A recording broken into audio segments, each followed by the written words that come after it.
So self-compassion.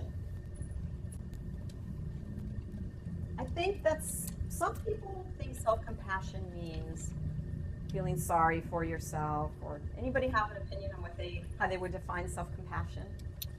Treat yourself as well as you treat others. Thank you. Yes. Self-compassion is being kind to yourself, being your own best friend.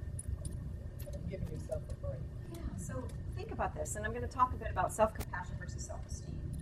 Let's go there first, because self-esteem is something we've, over the years, have heard tons about. You got to help your kids have good self-esteem. You got to learn self-esteem. She doesn't have good self-esteem. That's a problem. Well, here's the problem with self-esteem. Self-esteem is out there. Self-esteem means I get to feel okay about me when I get an accolade, when I perform, when I get the trophy, when I get an attaboy, when somebody condones what I'm doing. Right? So you're totally dependent to feel good about yourself and okay about you by what's out there. That's a bottomless pit, because you're always looking. So what we're doing is now we're raising a nation of narcissists, right? I mean, because they're constantly looking for validation, right? It's like every kid gets a trophy now in the Little League kind of thing, right? They're totally reliant on what the outside world thinks of them to be okay with themselves. Self-compassion is learning to be your own best friend. It's self-kindness. Think about this. This was eye-opening for me when I read about this and took my own. And I'll direct you to a self-compassion test that you can take. We talk to ourselves in a way that we wouldn't even talk to somebody we didn't like. We didn't even like, right? Like, oh my God, Lisa, you're so stupid. What were you thinking? How could you do that? Oh, you screwed up again.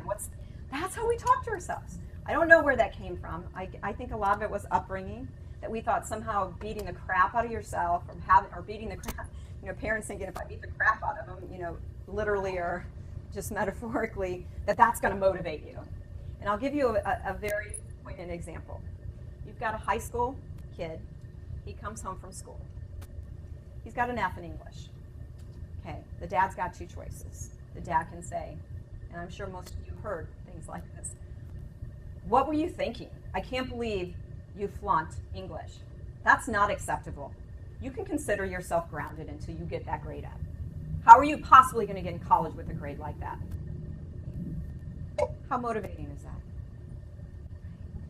And it's hard to hear that, but we all know we've had some of that, or maybe we've done it to some extent with our own children. Now here's the opposite. Wow, Steve, you got an F in English. What's going on? I know that's got to really hurt, because I know going to college is really important to you. So how can I support you? What's going on with you that maybe we need to talk about? Or how do we look at how I can support you so that we can get that grade up? Because I know you really want to go to college and you have goals in your life. It's just going to be more encouraging, right? It's the same way that we talk to ourselves.